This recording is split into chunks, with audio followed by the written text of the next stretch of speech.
Shalom, selamat malam. Hari ini kita masuk kelas opini 17 dengan tema ketika itu penting, kamu akan menemukan jalan. Ketika itu tidak penting, kamu akan menemukan alasan. Nah, ini kan kata-kata bijak yang sudah lama ya, dan ini adalah kata-kata bagus ya. Jadi patut kita diskusikan dan kita renungkan supaya ini benar-benar berguna gitu ya. Kalau enggak kita renungkan, jadinya kita dapat kulitnya aja nih, sepintas. Dan kurang memberkati kita gitu ya. Oke, sekarang kita masuk ke dalam pembahasan opini ke-17 ini ya. Oke. Nah, jadi di sini dikatakan penting kamu akan menemukan jalan. Jadi penting yang di sini, yang dimaksud penting yang berhubungan dengan jalan. Ya, jalan adalah yang nanti kita lakukan gitu ya. Nah, sedangkan yang kita lakukan itu berhubungan dengan pikiran kita, pola pikir kita. Nah, dan penting itu ada di dalam pola pikir kita. Jadi kita namakan ya, saya namakan pribadi nih ya, sistem penting di dalam pola pikir kita. Jadi sistem penting ini otomatis yang membentuk pola pikir kita untuk setiap keputusan kita. Ya, kalau kita asal jalan aja, itu di otak kita itu sudah punya sistem penting sendiri. Jadi di dalam nanti memutuskan sesuatu, dia sudah punya sistem penting. Ini lebih penting, ini lebih enggak. Dia sudah ada. Itu namanya sistem penting. Ya. Dan kalau sistem penting tidak benar-benar diperhatikan, tidak benar-benar kita set, maka itu yang disebut penting bisa salah. Jadi harus benar-benar sesuatu yang benar diletakkan di posisi penting. Ya, jadi harus dicari, ditemukan itu penting, harus sengaja diletakkan itu jadi sistem penting di dalam pola pikir kita. Jadi nggak bisa nggak dicari, nggak bisa, dibiarin aja nggak bisa. Kalau dibiarin aja, pasti pentingnya salah yang kita pilih. Ya, jadi sistem penting di dalam pola pikir kita itu benar-benar sangat-sangat penting. Karena yang kita anggap penting itu, salah atau benar, dia akan menumpang jalannya. Ya, kalau yang kamu anggap pentingnya itu benar, maka kamu akan menemukan jalan kebenaran. Kalau hal yang benar yang kamu anggap penting, maka kamu akan menemukan jalan kebenaran. Tetapi waktu yang salah itu kamu anggap penting, maka kamu akan menemukan jalan salah itu. Tersesat. Ya. Nah, jadi penting nggak menemukan apa itu yang penting? Ya, jadi harus sesuatu yang benar-benar mendasar dan benar ditaruh di posisinya yang penting. Harus dengan sadar, harus dengan perenungan. Untuk menggantikan sistem penting yang kemarin kita punya yang salah. Ya. Jadi itu penting sekali. Jadi di posisi penting ini, itu ada rebutannya. Ketika kita yang salah taruh di posisi yang penting, ini berbahaya. Kenapa? Berarti ada hal benar yang ditaruh di posisi tidak penting. Jadi ketika hal yang salah kita letakkan di posisi penting, maka pola pikir kita akan menilai segala sesuatu itu dengan salah, sehingga kita akan menemukan jalan yang salah dan langkah kita langkah yang salah. Gitu ya. Dan ketika ada yang benar, ditanyakan, kamu kok nggak begini? Kamu kok nggak di posisi Maria? Nah, orang itu akan ngomong, aku gak bisa gini gitu, alasan. Karena dia meletakkan yang salah di posisi yang penting. Ya, jadi ini sangat berbahaya sekali. Ini sistem penting ini bekerja setiap hari, setiap saat, setiap detik di dalam kehidupan kita. Karena kita selalu bertemu dengan situasi-situasi yang kita harus putuskan. Ya, di dalam keluarga, anak, makan, dan lain-lain, dan semuanya. Ini berlaku sistem penting ini.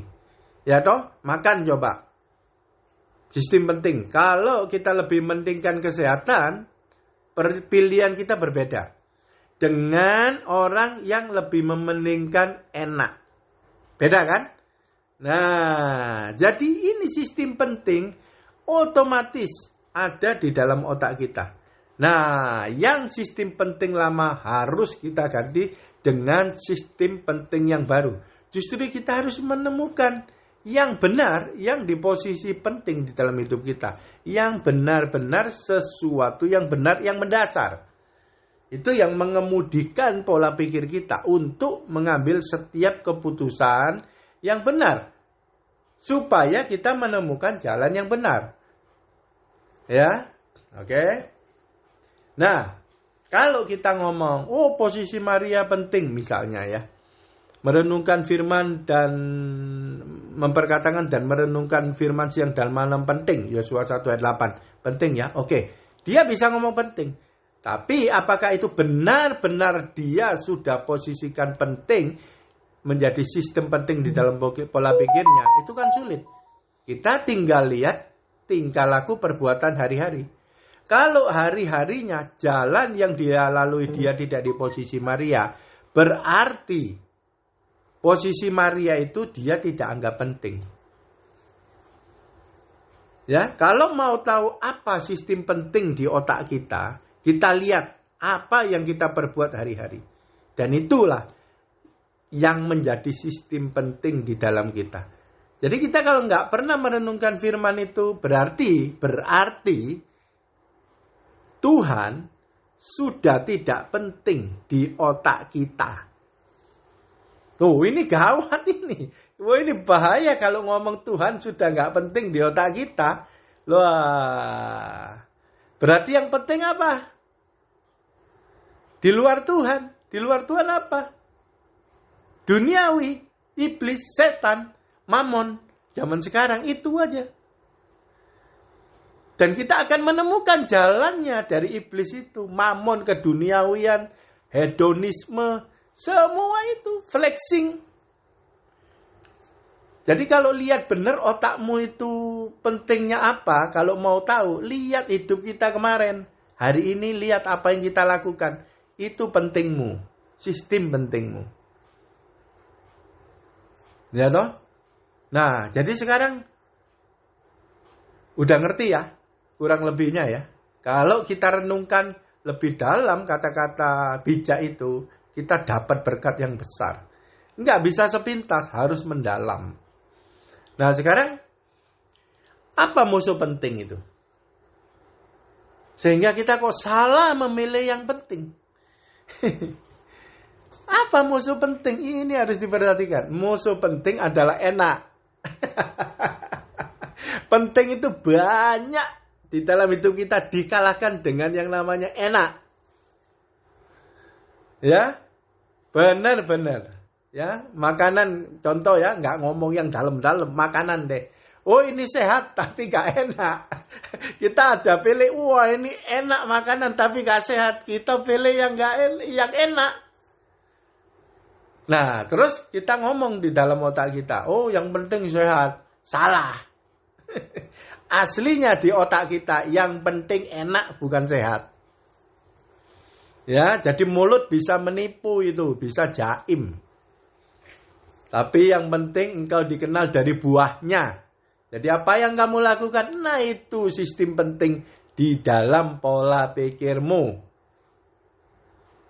Ya, oke. Matius 7:13. Udah 9 menit belum ada firman nih. Matius 7 ayat 13. Masuklah melalui pintu yang sesak, karena lebarlah pintu dan luaslah jalan yang menuju kepada kebinasaan. Dan banyak orang yang masuk melaluinya. Oke. Pintu dan jalan. Matius 7:13. Pintu adalah awal daripada jalan. Mau jalan, masuk pintu dulu. Itu ceritanya di sini. Ya. Ternyata ada 2 pintu. Pintu sesak dan pintu lebar. Pintu sesak, dia tidak diomong. Jalannya gimana? Nggak diomong. Berarti itu tanda tanya. Ya, tetapi pintu yang lebar, jalannya luas. Kenapa jalan luas? Karena demand-nya banyak. Permintaannya banyak, jadi jalannya luas. Ya, oke. Sekarang, masuklah pintu yang sesak. Gimana cara menemukan pintu yang sesak? Berarti, pentingmu harus penting yang sesak. Sehingga engkau akan menemukan jalan yang sesak. Ngerti ya? Nah, sekarang apa itu jalan sesak? Jalan sesak adalah jalan keselamatan. Karena jalan yang lebar itu kepada kebinasaan. Berarti pintu kecil sesak adalah berbicara pintu keselamatan. Jadi kalau kita mau menemukan jalan keselamatan, berarti pikiranmu, sistem pentingmu itu harus keselamatan. Ketika sistem penting kita keselamatan, otomatis kita menemukan pintu keselamatan. Dan masuk dan kita berjalan di dalam jalan keselamatan. OTW ke surga. Ya, oke. Keselamatan cuman satu kan tadi Tuhan Yesus sudah ngomong, Pak Agus sudah ngomong. Ya. Posisi Maria, Lukas 10:39. Terus mendengarkan perkataan Tuhan. Ya, Yosua 1 ayat 8. Ketika itu menjadi penting di dalam hidup kita, kita akan menemukan pintu kecil sesak menuju surga. Dan kalau nggak tahu itu penting, asal mulut tok ngomong, oh yang penting Tuhan, kayak Sally tadi ngomong, coba tiap hari, kamu apa yang kamu lakukan? Posisi Maria atau semua urusan duniawi? Ya kan? Di Matius lain kan, banyak orang bersuruh-suruh Tuhan, Tuhan. Tapi nggak masuk surga, Tuhan tolak karena melakukan kejahatan. Mulutnya ngomong Tuhan, pentingnya adalah itu nabi-nabi palsu. Ya, berbicara nabi-nabi palsu. Pentingnya bukan Tuhan. Intinya begitu. Jadi, penting nggak menentukan penting yang benar? Nomor satu.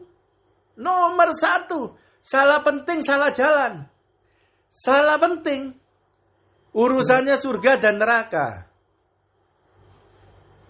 Ya, ini berbicara di semua area kehidupan ya.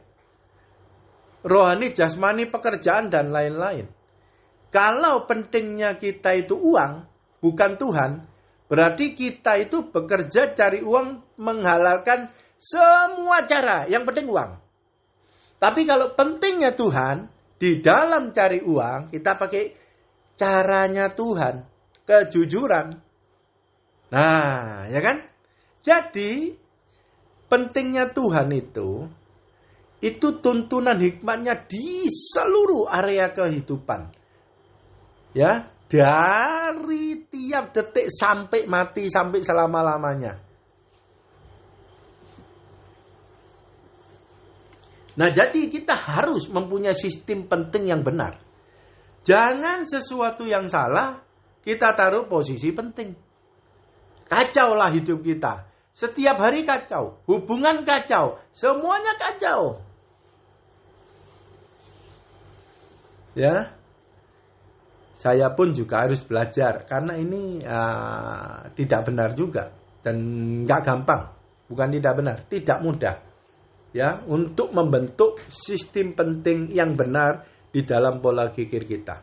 Cuman kita udah tahulah yang benar ya pasti Tuhan Yesus. Seperti tadi pintu kecil sesak keselamatan itu yang paling penting mendasar ya. Ya, dengan tujuan visinya itu ya kita menjadi serupa dengan Dia, itu panggilan kita itu mendasar banget. Ya, itu harus penting. Cuman nggak bisa penting itu asal tahu tok, nggak bisa. Asal dengar terus asal kita ngomong, nggak bisa. Ya kita lihat kita di posisi Maria apa? Dengar perkataan Dia apa enggak? Kalau nggak dengar, itu masih belum masuk sistem penting dalam otak kita, belum masuk.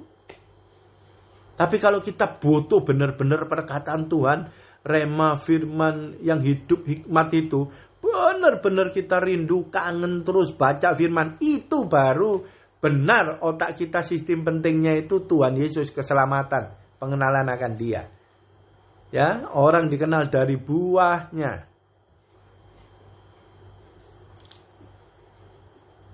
Ini yang sangat bahaya, teman-teman.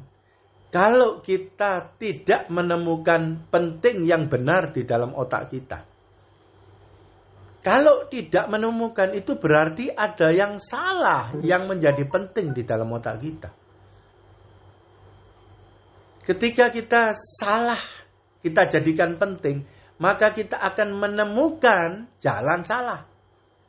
Dan ketika ditunjukkan jalan yang benar, kita banyak alasan. Karena yang benar, keselamatan itu tidak penting. Loh, kan gawat ini. Ini urgent banget. Masalah sistem penting di dalam otak kita itu urgent banget.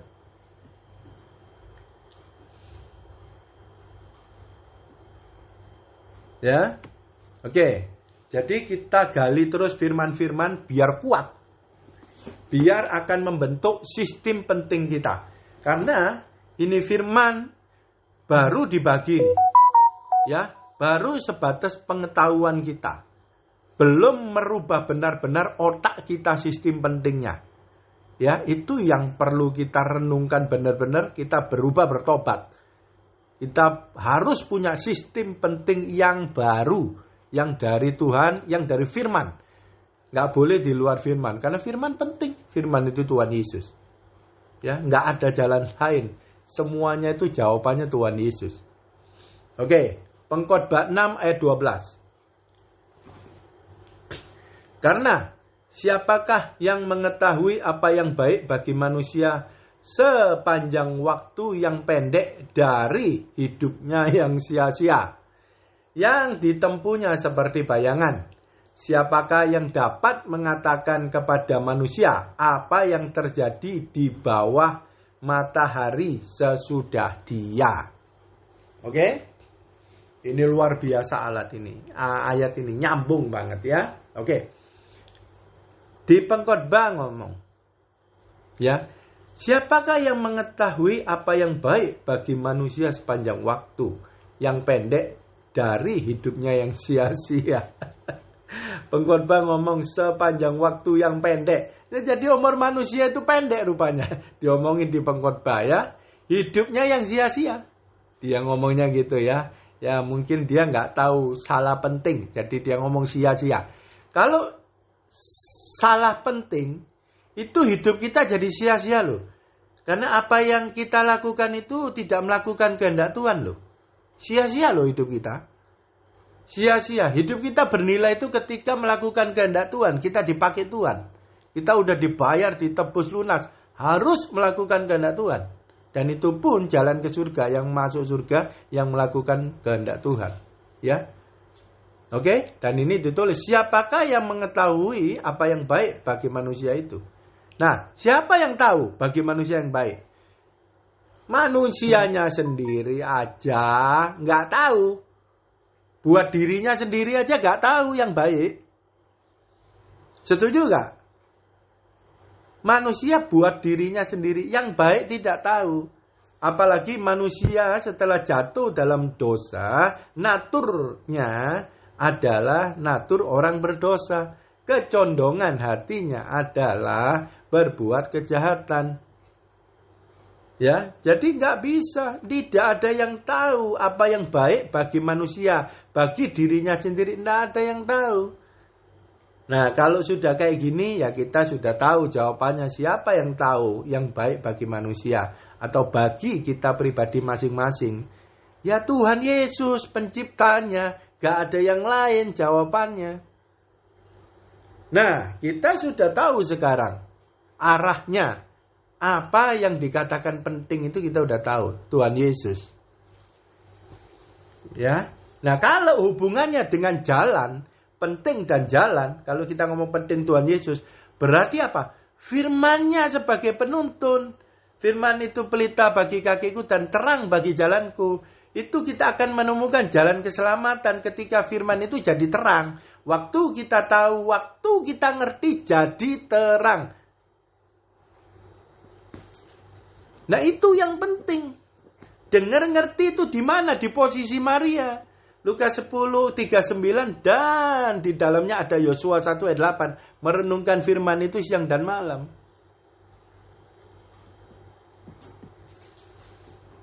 Ya, sekarang sudah ada lebih dikit tergambarkan sistem penting yang baru di dalam otak kita.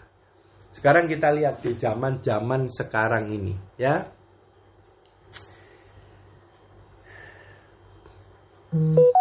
Matius 6 ayat 24. Tak seorang pun dapat mengabdi kepada dua tuan, karena jika demikian ia akan membenci yang seorang dan mengasihi yang lain. Atau ia akan setia kepada seorang dan tidak mengindahkan yang lain. Kamu tidak dapat mengabdi kepada Allah dan kepada Mammon. Kita berbicara sekarang, akhir zaman. Ini benar-benar Mammon itu powerful. Bahkan hamba-hamba Tuhan pun tidak ada yang kebal dengan Mammon. Ya, ini dibilang tidak bisa mengabdi dua tuan. Artinya apa? Kamu tidak bisa punya penting yang dua. Tuhan, Mammon barengan, tidak bisa. Sistem pentingmu itu cuman salah satu. Tuhan apa Mammon? Mulut bisa ngomong Tuhan, tapi kita lihat hari-harinya. Apa yang kamu sudah temukan jalannya kemarin. Kalau kamu tidak mengejar Tuhan, berarti sistem pentingmu adalah Mammon.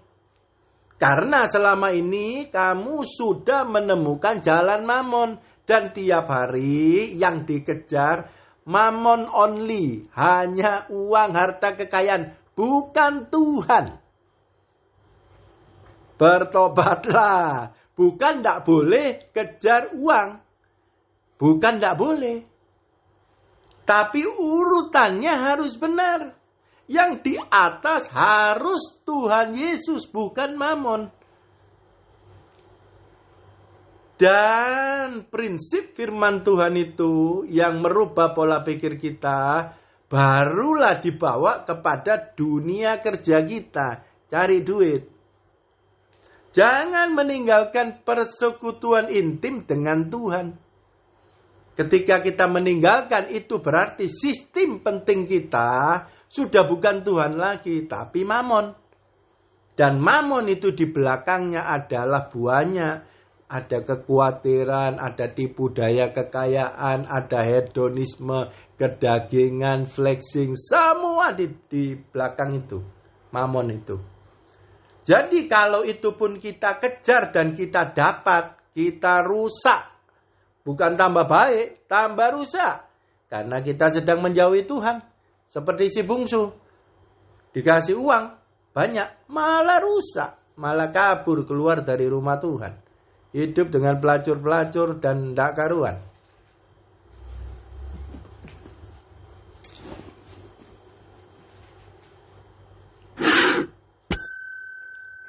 Jadi,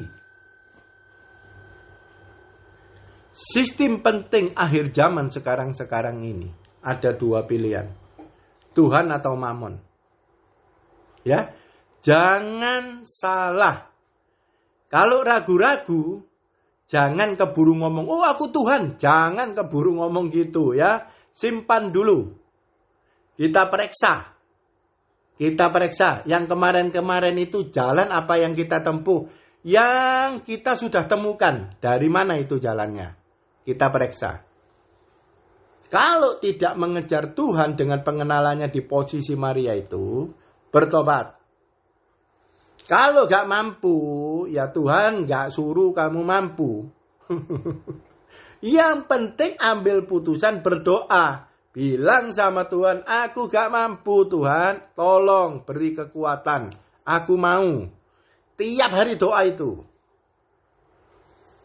Jangan pakai kekuatan sendiri. Gak mampu dimampu-mampukan. Baca-baca firman gini gitu. Akhirnya jadi itu liturgi dan sangat membosankan dan melakukannya tidak dengan sia-sia dan itu tidak menjadi berkat dan bakal tidak ada rema hikmat pewahyuan apa-apa, tidak ada, malah capek semua. Harus natural. Cinta Tuhannya harus natural benar-benar dari kesadaran kita.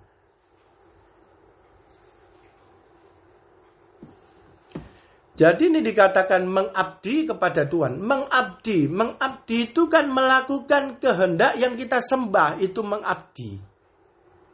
Berarti sebelum melakukan kita harus mendengar dulu. Baru kita bisa mengabdi. Kalau nggak dengar mengabdinya cara gimana? Kita nggak kenal sesembahan kita terus mengabdinya gimana? Nggak bisa. Nah, jadi dari sini udah kelihatan apa yang tiap hari kamu dengar.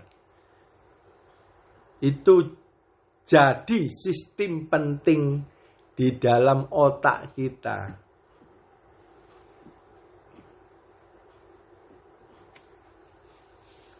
Contoh, prinsip dunia. Waktu adalah uang. Wah, ini sepertinya bagus. Nggak boleh nyanyiin waktu, harus cari uang. Sepertinya bagus. Tetapi ini akan mencetak sistem penting yang salah. Di dalam pikiran kita, uang jadi nomor satu.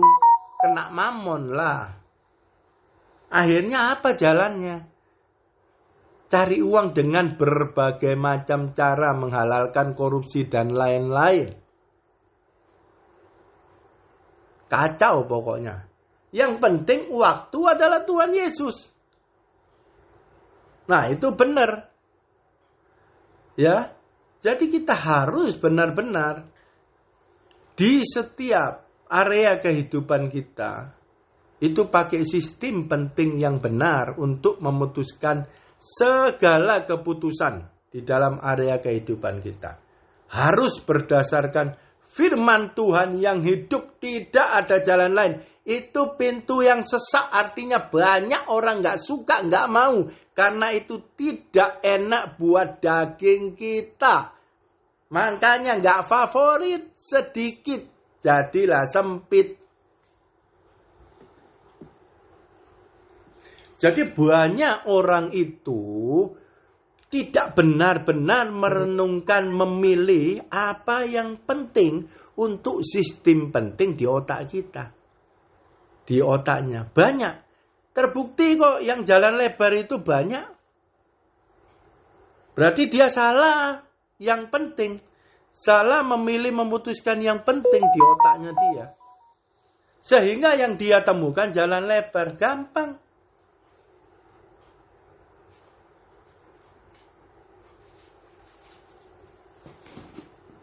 Nih, kita hancurkan sistem penting mamon ya.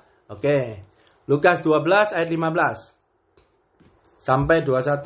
Saya baca pelan-pelan. Lukas 12 ayat 15. Katanya lagi kepada mereka, berjaga-jagalah dan waspadalah terhadap segala ketamakan.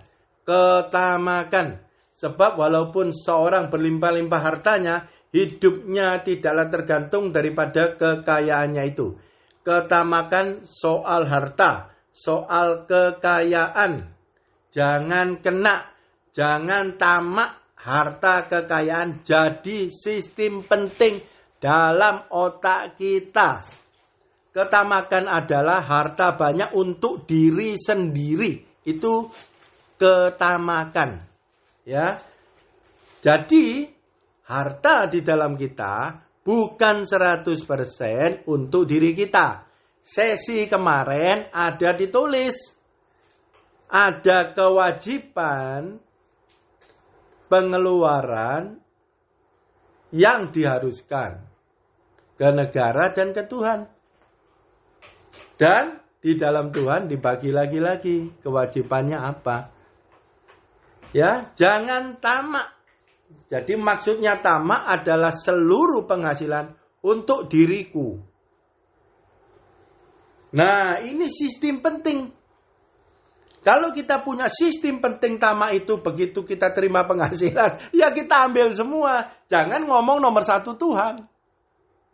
Tetapi kalau kita bagi semuanya bisa sesuai dengan Tuhan, berarti itu jalan Tuhan. Itu adalah hasil temuan dari sistem penting kita yang benar, yaitu Tuhan, keselamatan.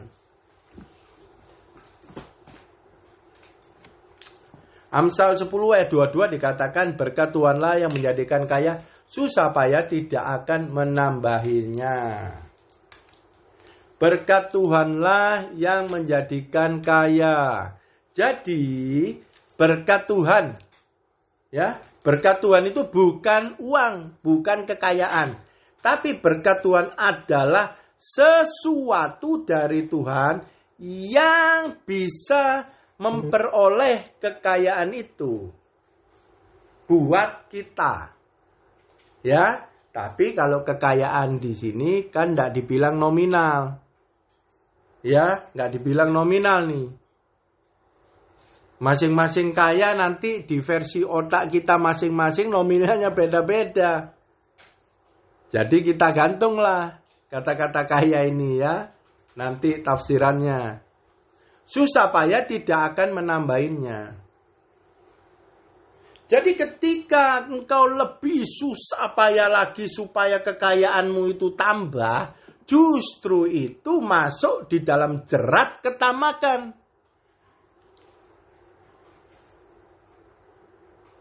Jadi susah payah supaya kita menambah kekayaan kita, itu adalah hasil daripada sistem ketamakan. Yang penting ketamakan di dalam pikiran kita. Padahal yang kita usahakan susah payah itu, hidup kita nggak tergantung dari dia. Uang harta itu nggak bisa beli tiket surga supaya masuk surga. Juga nggak bisa dapat damai sejahtera, sukacita yang sejati dari Tuhan. Nggak bisa harta membeli. Jadi berkat dari Tuhan itu yang menjadikan kaya, dan kayanya adalah kaya selamat. Karena di luar Tuhan tidak ada yang bisa selamat. Bahkan orang kaya pun sulit masuk surga, kata Tuhan Yesus sendiri. Tetapi di dalam Tuhan Yesus tidak ada yang mustahil. Maksudnya adalah kekayaan itu adalah berkat dari Tuhan. Dengan tidak meninggalkan persekutuan intim dengan Tuhan. Jadi kita mendapat berkat kekayaan dan masuk surga. Itu sistem penting yang benar, mengutamakan yang penting yang benar, keselamatan, yaitu yang penting Tuhan Yesus.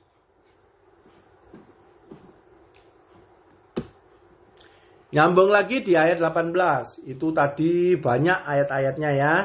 Ya 17, ia bertanya dalam hatinya, apakah yang harus ku berbuat sebab aku tidak mempunyai tempat di mana aku menyimpan hasil tanahku. Jadi terus banyak, lumbungnya nggak cukup. 18, inilah yang akan ku berbuat, aku akan merombak lumbung-lumbungku dan akan mendirikan yang lebih besar. Dan aku akan menyimpan di dalamnya segala gandum dan barang-barangku. Nah, memperbesar lumbung itu dengan ketamakan tadi, itu adalah jalan, temuan, hasil sistem penting ketamakan di luar Tuhan. Ya, memperbesar lumbung. Semua berbicara mamon, keduniawian, semua itu semakin besar. Dan Tuhan menjawab yang di ayat ini dimentahkan oleh Tuhan. Lukas 12 ayat 24. Perhatikanlah burung-burung gagak yang tidak menabur dan tidak menuai dan tidak mempunyai gudang atau lumbung, namun demikian diberi makan oleh Allah. Betapa jauhnya kamu melebihi burung-burung itu. Jadi Tuhan jawab, orang yang selalu mau memperbesar lumbung dengan ketamakan semua penghasilannya untuk diriku semata. Tuhan ngomong, kamu perbesar lumbung. Orang yang gak punya lumbung aja tak kasih makan. Burung yang gak punya lumbung tak kasih makan. Dan kamu jauh lebih dari burung-burung itu. Jadi Tuhan mau ketamakan itu, sistem penting ketamakan dihancurkan dalam hidup kita. Jadi uang itu 100% bukan untuk kita semua. Ada bagian-bagiannya. Terus Tuhan marah di ayat 20. Ketamakan itu backgroundnya, dibaliknya itu ada di ayat 19. Sesudah itu aku berkata kepada jiwaku, ini orang yang tamak. Jiwaku ada padamu banyak barang tertimbun dan bertahun-tahun lamanya. Beristirahatlah, makanlah, minumlah, dan bersenang-senanglah. Jadi semua di belakangnya penggeraknya adalah keduniawian, senang-senang. Head down, flexing, macam-macam. Ya. Ini efek daripada sistem penting ketamakan merembet kemana-mana. Beristirahatlah, muales. Jadi nanti cari duitnya maunya yang gampang, duit banyak, males. Makan minum yang nggak karuan karena duitnya banyak dan nggak karuan. Dan bersenang-senang, ya semua keduniawian. Bersenang-senang ini tidak terkontrol, tidak terkendali kalau uangnya banyak. Hal yang ngawur dan sangat-sangat nggak karuan itu bisa terjadi. Ya, itu di belakang sistem penting ketamakan. Ayat 20. Tetapi firman Allah kepadanya, hai engkau orang bodoh. Tahu ya bodoh ya, nggak ngerti kehendak Tuhan. Pada malam ini juga jiwamu akan diambil padamu. Dan apa yang telah kau sediakan untuk siapa itu nanti. Ya, oke. Kekayaan tidak bisa beli tiket surga. Sistem penting ketamakan, sistem penting yang salah akan menjerumuskan kita kepada kebinasaan, masuk neraka. Ayat 21. Demikianlah jadinya orang dengan orang yang mengumpulkan harta bagi dirinya sendiri, jikalau ia tidak kaya di hadapan Allah. Jadi harta duniawi yang di mata manusia kita semua itu adalah kekayaan. Tapi di mata Tuhan itu bukan kekayaan. Jadi kalau kita ngejar kekayaan di mata Tuhan, kita mengejar sesuatu yang sia-sia. Salah arah, salah penting.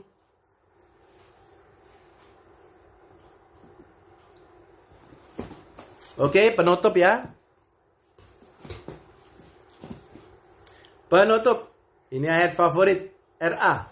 Lukas 10 ayat 42. Tetapi hanya satu saja yang perlu. Oke. Maria telah memilih bagian yang terbaik yang tidak akan diambil daripadanya. Oke. Hanya yang perlu. Perlu itu penting. Ya. Jadi satu Alkitab itu cuman satu ayat ini yang ngomong sangat penting.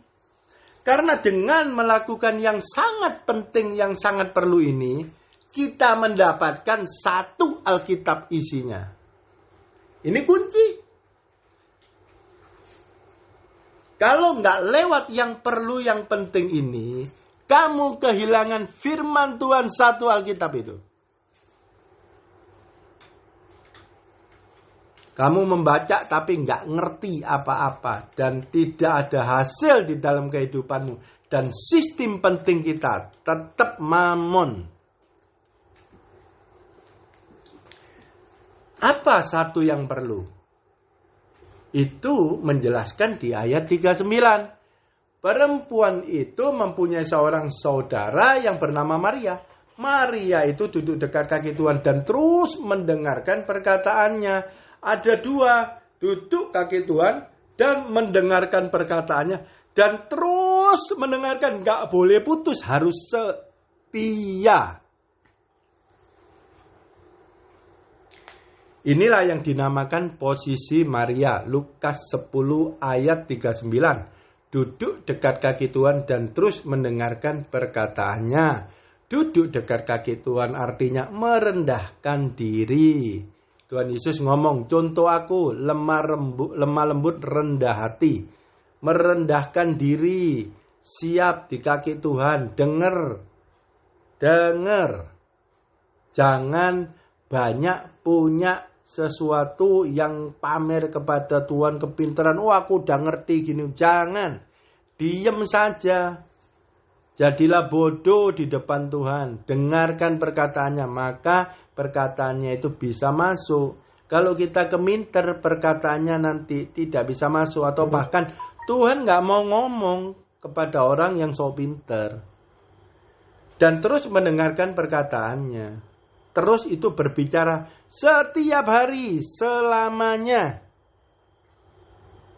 Ya, mendengarkan perkataannya. Jadi di dalam pembacaan firman, merenungkan Yosua 1 ayat 8 siang dan malam, itu nanti Tuhan ngomong melalui Roh Kudus. Di ayat-ayat firman yang kita baca, ada yang rasa. Jadi Tuhan ngomong. Untuk apa? Yosua 1 ayat 8. Supaya engkau bertindak hati-hati. Loh, jalan. Bertindak hati-hati kan kamu menemukan jalan. Jalan yang benar. Kemanapun apapun yang kamu usahakan, itu berhasil dan beruntung. Yosua 1 ayat 8. Ketemu jalan keselamatan. Bahkan bukan cuman untuk kehidupan setelah di dunia. Di dunia pun ketemu jalan keselamatan itu berhasil dan beruntung. Jadi di dunia berhasil dan beruntung, mati masuk surga. Jalan keselamatan. Itu sistem penting kita sekarang harus menempatkan yang benar. Tuhan Yesus. Dan yang lainnya kita harus bongkar semuanya. Kita belajar pelan-pelan. Kita sekarang mendengar belum tentu sistem penting Tuhan Yesus itu masuk menguasai otak kita. Belum tentu. Kita lihat besok apa yang kamu lakukan seterusnya ini. Kamu harus koreksi. Karena itu sistem penting yang sebenarnya yang kita lakukan. Karena kalau ngomong aja bisa. Oke? Tuhan Yesus luar biasa dahsyat.